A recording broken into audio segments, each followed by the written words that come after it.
When I wrote for the first time, a lot of people told me, "Why are you writing? What's the point? You're not an author." They actually let me second guess myself as well many times. Really? And when you're second guessing yourself, you actually feel a lot more alone in life. But when I wrote my first book, it made it became what it became.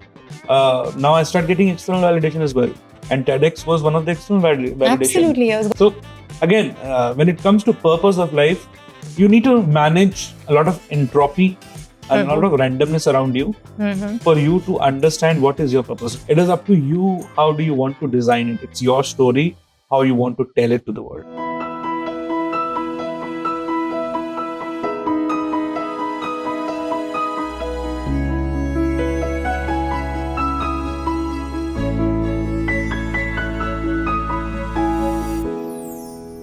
Hello and welcome to the Dreamcatchers Show, brought to you by Vatan Se, hosted by yours truly, Shalima Motial, where we'll capture inspiring stories, one dream at a time. Associate sponsors, Satwik Certification Singapore, Sing Advisor. Fashion partners, Kosha Sarees, I'm wearing one today. And media partners, Crazy Talk. Now today with us, we have a banker, blogger, TEDx speaker, and author of a very, very famous book called What School Doesn't Teach You.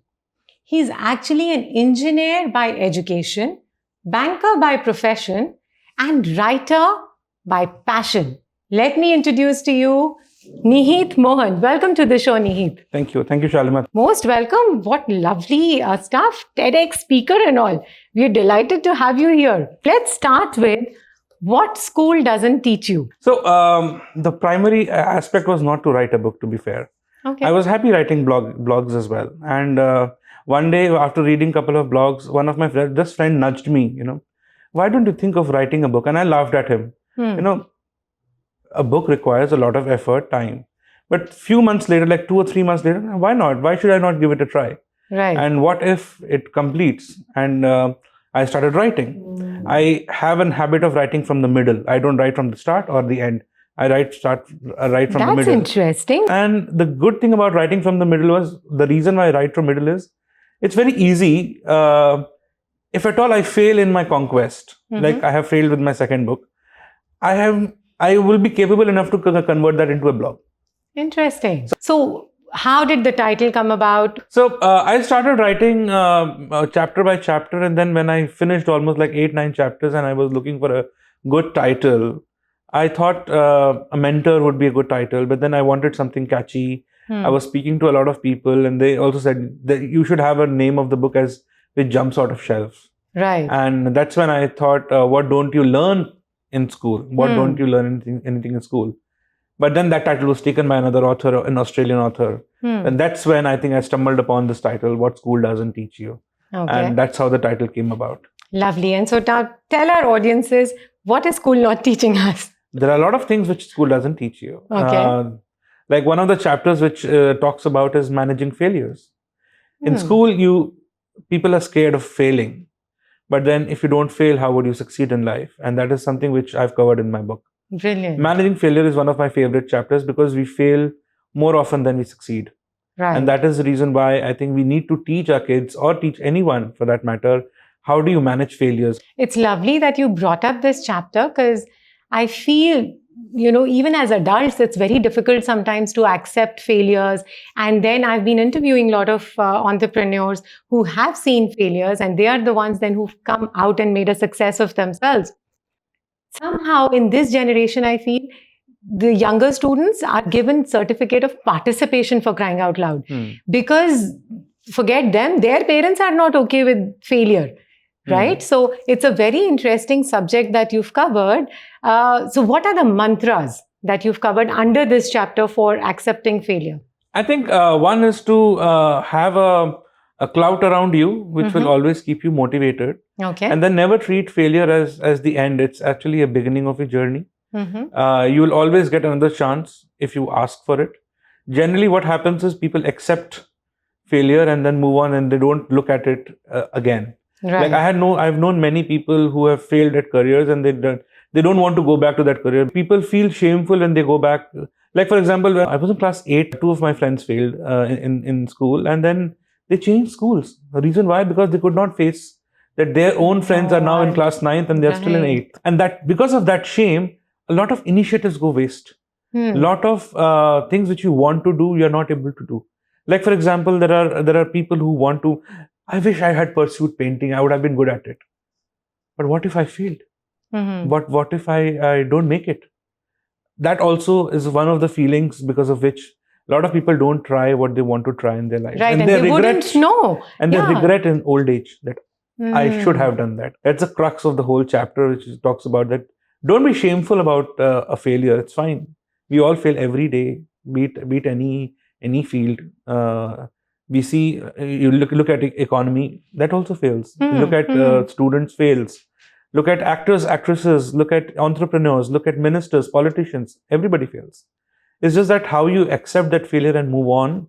And that's what the title of the chapter is, Managing Failures. And how many chapters are there in the book? So there are total 10 core chapters, apart from introduction and the conclusion. Right. Yeah. So share maybe one or two more chapters. So something which resonates with most of the people is how do you want to manage stress? It's a very pertinent topic, and we are making our students or kids stressed out with expectations, with the societal pressures. We don't let them know how to manage it, because they, at the end of the day, they are still asked to perform, and then be it in academics, be it in socials, in culturals, but we don't tell them how do you manage stress. Because I feel sometimes even we don't know how to manage stress. True, absolutely. The best I've heard from people is listening to music, or going out for a walk, or going for a sleep. What are your key mantras? Mine is writing. Writing is definitely therapeutic for me. Journaling, and just writing anything. Reading is one of the biggest ones, and then hanging out with friends. Nice. Definitely hanging out with friends. And this is what you've covered in your book, hanging out with friends. Hanging out with friends, going out for long walks, those kind of things I've covered. Right. So the thing is, if you look at each of the chapter can be a big book on itself. But nobody has the time to read 50 books and then apply that in your real life. So you don't need to be a specialist in stress management. You just need to be a generalist in stress management. And that is what this book covers. It is actually a food court of concepts. So this gives you a very nice starting point for any concept, be it time management, be it stress management, be it spiritual intelligence, be it managing failures. So you've given pointers as to how to manage stress, how to receive failures, how you have done it through your experience. Through my experience, through my parents' experience, through my cousin's experience, through my office colleagues' experiences. Research is definitely part of the game. Right. For writing a book, you need to read a lot. I read somewhere around 70 to 75 books just to write one. Just because if you start writing, you will always hit a rock bottom, because internet doesn't have that much. Okay. We still need to hypothesize ourselves and also think about it before we actually write it. So what kind of books did you read? Spiritual books, religious books, books which were printed back in 1920s, 1918s. There was one book which I read which was last published in 1850s as well. Wow. So those times and that era was very different. What did that teach you for modern day stresses and modern day living? See, the underlying message is always the same. For example, if you are talking about stress today, the stress manifests itself in different ways. In 1850s, survival was also itself as a stress. Right. That you are able to survive, move at times is also a stress. So the principles of managing stress have remained the same. But then the way we are going to address them has changed. The medium has changed. So I think that's where the key comes in. A literature becomes very obsolete as soon as the medium changes. So you pick up something that stays and remains and is basic, and then you like I remember, you give them a 21st newer twist. So when I launched theatre, that's what we did. So we picked up age-old stories and retold them into modern day versions. So and Othello became Oh Hello in corporate settings. Yeah. So something like that, I believe. Exactly. So even if you, and a very apt example, if you look at Othello, right? Othello was written in somewhere in 15th centuries. Right. And has been remade in Bollywood multiple times.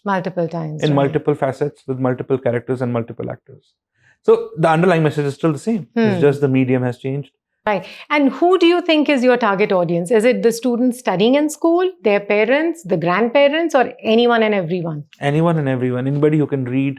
I would, if I were to give a cutoff or a target audience, I would say anybody who's 15 and above. And growing up, did you always have a flair for writing and then reading I had a as flair well? for reading, that's for sure.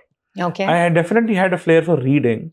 I started off something from like Noddies in English, and then Panchatantra in Hindi. That's Right. where I started. And then over a period of time, it went into Andrew Blyton, and then went into Built to Last, which was a non-fiction book as well.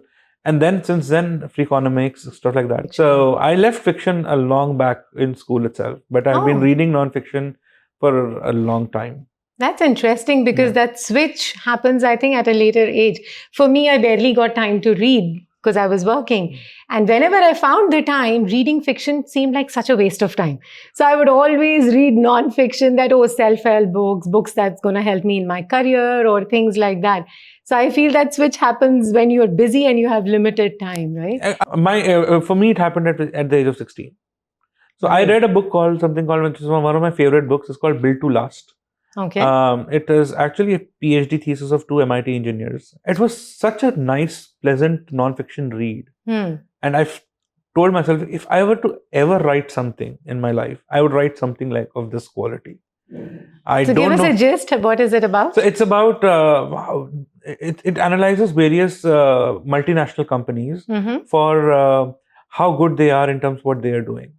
Okay. That means when we say built to last, that means companies which have been surviving for more than 100 years, how do they innovate? How much time do they spend on innovate? Vis-a-vis to their near competitors who don't spend as much time, or they just spin off on price and don't innovate. Like, for example, Apple is one of the most innovative companies we have, or even Amazon in today's time, even SpaceX, for that matter. All these are very companies who have made strides and made new markets, made new innovations possible for a lot of people. And you read this at the age of 16? Yes, it was a gift from my father, actually. Right. So because you switched from being an engineer to a banker. How did that come about? Engineer to banker happened by accident. It was not planned at all. Okay, share with us, please. So I did my engineering from NIT Jaipur in 2007. Okay. I joined Tata Consultancy Services since then. And that's when I came into the world of analytics. And then I switched into a consulting company. They told me to come to a bank for performing the same thing. Analytics. It's just that the domain changed. From a clinical statistician, I became a portfolio analytics. Right. Oh, fantastic. And then your second book and now your third book. You're writing your third book? Or? Yeah, I'm currently in process of writing it. And what is that about? It's about a very simple concept. Any child who is born in this world comes with a lot of superpowers already inbuilt. But over a period of time, and with social conditioning, those are forgotten. Interesting. And if you are able to resuscitate one or two of them, maybe we'll live a much better and a more purposeful life. Yes, I totally believe, that when a soul is born, it's pure and it has all the good qualities that God wanted it to have. Yeah. And then the social conditioning says, oh, you're Hindu, you're Christian, that layer gets added on. Or you're born into this family, that layer gets added on. You're middle class, you're rich, whatever. So all those layering, you're educated, not educated, that layering keeps happening, and that kind of decides whether they use the initial qualities they were born with or not. Exactly. Right. So that's the idea which I've been researching on for understanding how can you develop those powers again, maybe at the age of 25 or 30, or even sooner. Why not sooner? Yeah, sooner as well. Yeah. Right. So, Nihit, what are your views on one's purpose in life? See, my feeling is that everybody has a purpose in life, and I think it's up to the God to tell us, enlighten us what our purpose of life is. Right. He gives you signal every time. You, unfortunately, because we are busy with so many things around us, we forget to receive that signal. In our lives, we have two types of traffics. One is called internal traffic, and there's an external traffic. Okay. External traffic is what society tells us to do. Succeed in exams, be a good boy or girl, be faithful to your partner, be a good citizen, earn money, have fun. Hmm. Where your inner voice might be saying, no, forget all this. You should be a good painter. Why don't you paint? Now, there are two opposing views here. Hmm. Now, the sooner you listen to your inner voice, the better it is for you. If you listen to your inner voice, the external validation will automatically come. And I've experienced that with this book. When I Right. wrote for the first time, a lot of people told me, why are you writing? What's the point? Hmm. You're not an author. They actually let me second guess myself as well many times. Really? And when you're second guessing yourself, you actually feel a lot more alone in life. Hmm. But when I wrote my first book, it made it became what it became. Now I start getting external validation as well. And TEDx was one of the external validation. Absolutely. I was going to So ask getting you. into TEDx as a speaker was a big validation from external world that I can still make it as an author and a TEDx speaker at the age of 35, 36. Brilliant. So I could still turn around a lot of things. So again, when it comes to purpose of life, you need to manage a lot of entropy and a lot of randomness around you for you to understand what is your purpose of life. It is up to you. How do you want to design it? It's your story, how you want to tell it to the world. Right. It is not somebody else's story. Don't become somebody else's story.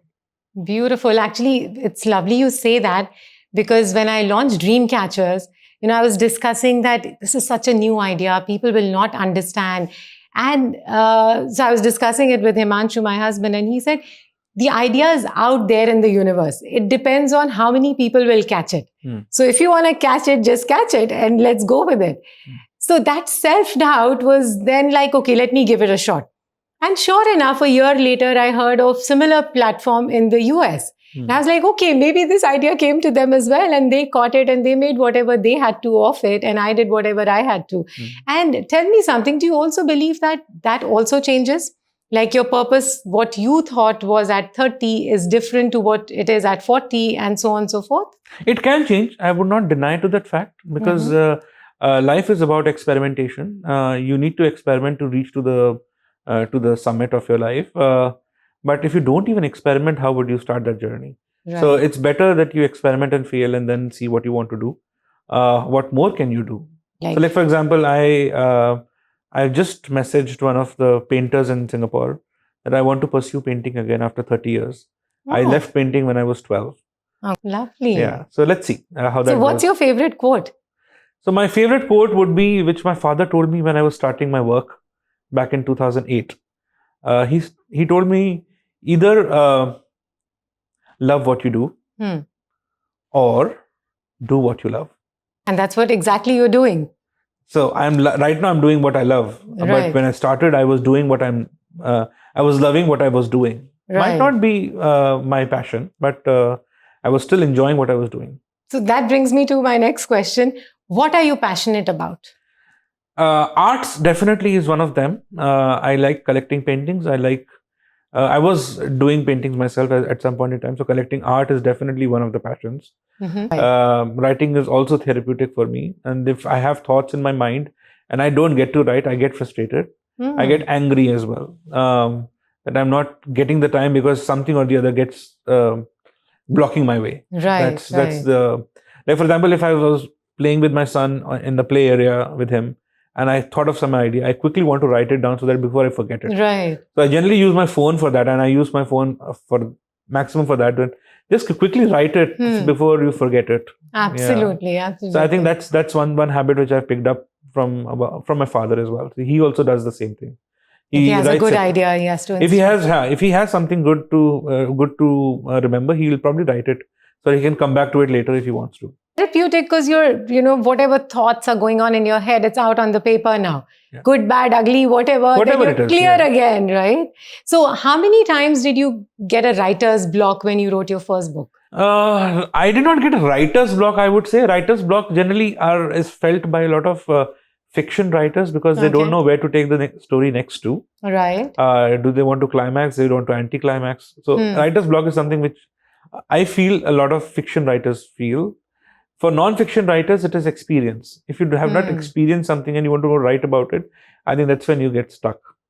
Otherwise it's quite free flow in that way. So you said 10 chapters in the book. Yes. So you experienced everything that you mentioned in the I've chapters? taken out my experiences on each of them and then crafted the book. So share one more experience. So- Something that will ignite passion in our viewers. It's the Dream Catchers show. We want people to catch their dreams.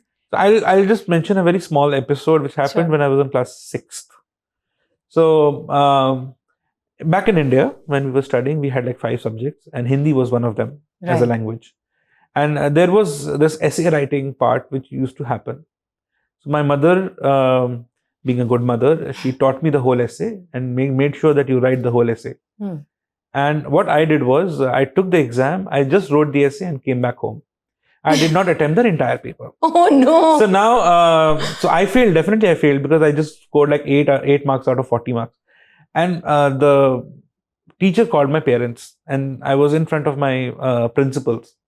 Like, he is a good kid, he scores well. Why did he score 8 out of 40 in this exam? Hmm. And that is when they told me, okay, I made him write the essay full and he did not get the time to write. And that is when the whole chapter of time management came into the picture. Right. And that's what I've talked about in the beginning, and then got into how do you manage time professionally as well. Brilliant. Though I feel even the time management aspect is very different for today's generation, wherein they have so many social media accounts and that kind of a pressure on them, right? And then the social life, and then the exams, and the IB and PSLE and all of that. So you have something in it for them as well? Yeah. So how do you optimize your smartphone usage? That's Right. something which is very important. And unfortunately, this generation is being given a device, don't know how to use it You think efficiently. so? Yes. How old is your son? He's just turning 6 now. And have you written anything specially for him? So he started reading almost a year back, Right. and that is when I wrote a few comic books for him. Oh. I've created comics keeping him as a central character. So, like for example, he covers like for example, his name is Neve.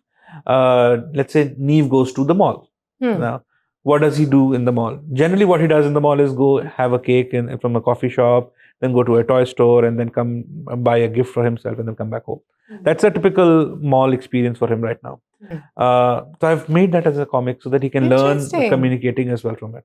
Oh, that's beautiful. So how many comics have you written? So I've written 10 right now. 10 comics, Yeah. seriously? Yeah. And it's only for him, or is it published for everyone else? I haven't published it for everyone as yet, Okay. but I am getting on to that process. It's a very painful process of publishing is a very painful process. Writing is very easy. Oh, okay. So, so actually tell us a bit about publishing. How does that go about? Do you self-publish it? Do you find a publisher? How does So that I work? self-published it, and Okay.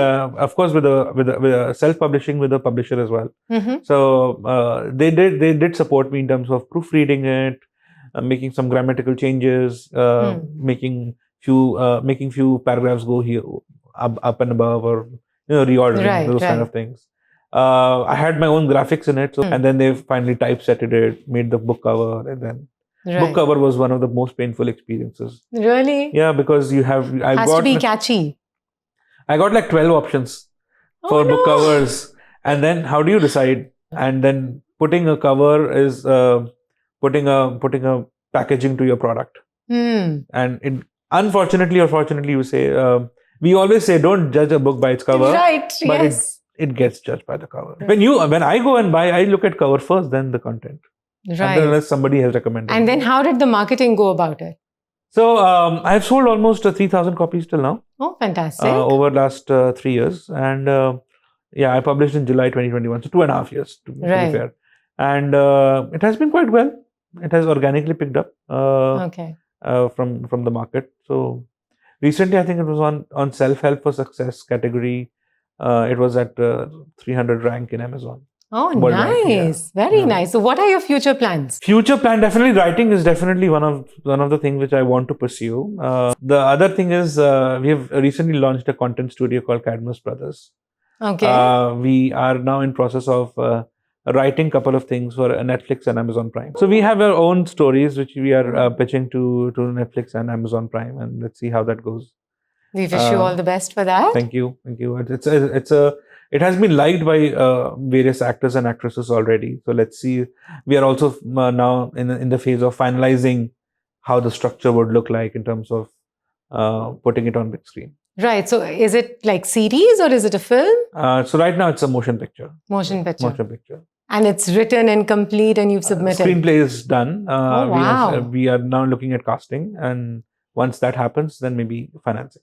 So now, a chapter from your book, you're writing, now you've started this academy while you're in a full-time corporate job. How do you manage time? Simple, minute by minute. Okay. I generally have very good support at my office. My team is quite efficient in that way. And I have done that job for 6 years. So I can maneuver around it quite nicely, quite easily. Okay. And back home, you have full support? Back home, my wife and my son have each other's back. Oh, so nice. I don't have to worry about that much. Fantastic. So on that note, let's have some rapid fire questions. Sure. Okay. Do you like beaches or mountains? Mountains. Okay. Morning person or night owl? Morning. Definitely morning. So how early do you? 4 a.m.? Yes. You're serious? Yes. So that's when the writing happens? Yes. Generally, that's the time it happens. Books or movies? Both. Both. Yes. Interesting. Tea or coffee? Coffee. Okay. Spontaneous or very organized? Depends on activity. If it is travel, organized. Okay. But let's get up and go watch a movie? Spontaneous. That's spontaneous. Okay. Reading or writing? Both. Yes, I knew that. Banker or writer? Now we're putting you on a spot. Banker or a writer? That's tough. That's tough. I would say both. I'll tell you why both is because not just that banking pays my bills, but banking keeps me in the mainstream. I can interact with people from top to down, from junior most staff to the senior most people. I get to see what their problems are. I get to empathize with what they go through on a daily basis, and then I can write about it. Right. And where do you wish to retire? India. India. Yeah. Okay, that's India. interesting. Why India? Because my parents are there. Okay. Which part? So Delhi. Right now they're in Delhi. Okay.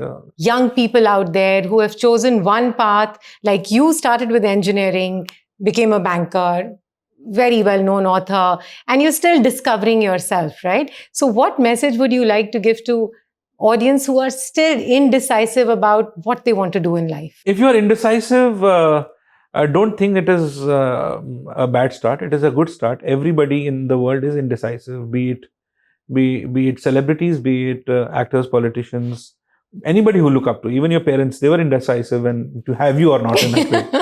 Okay. But being indecisive is not a bad thing. Be indecisive, but then keep exploring.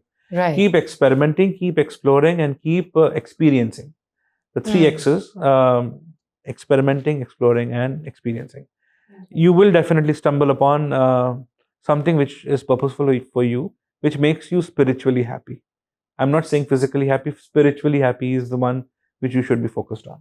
And writing gave you that spiritual happiness? Yes, it did. And are you into meditation?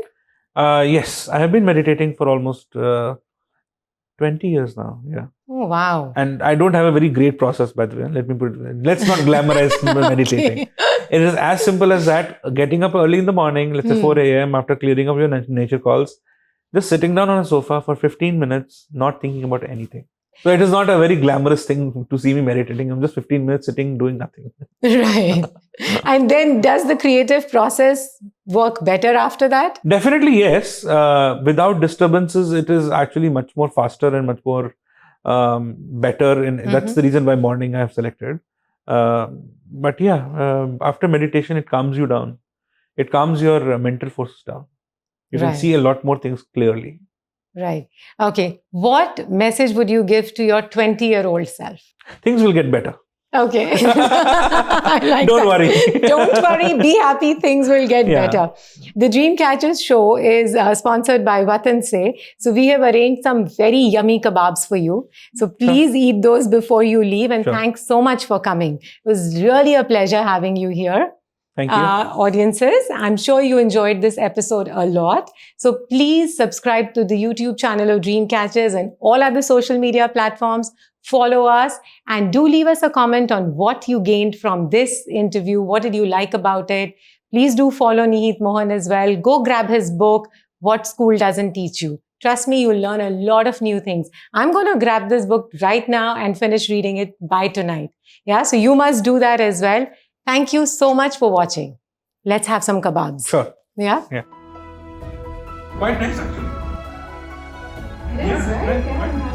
Yeah, Actually, Vatan has been famous for kebabs and idlis. that's. Is that possible That though? is possible. Not thinking about anything. Yeah, The possible. minute you sit quiet is when a million thoughts come rushing in, Yeah. no? That is where the meditation comes in.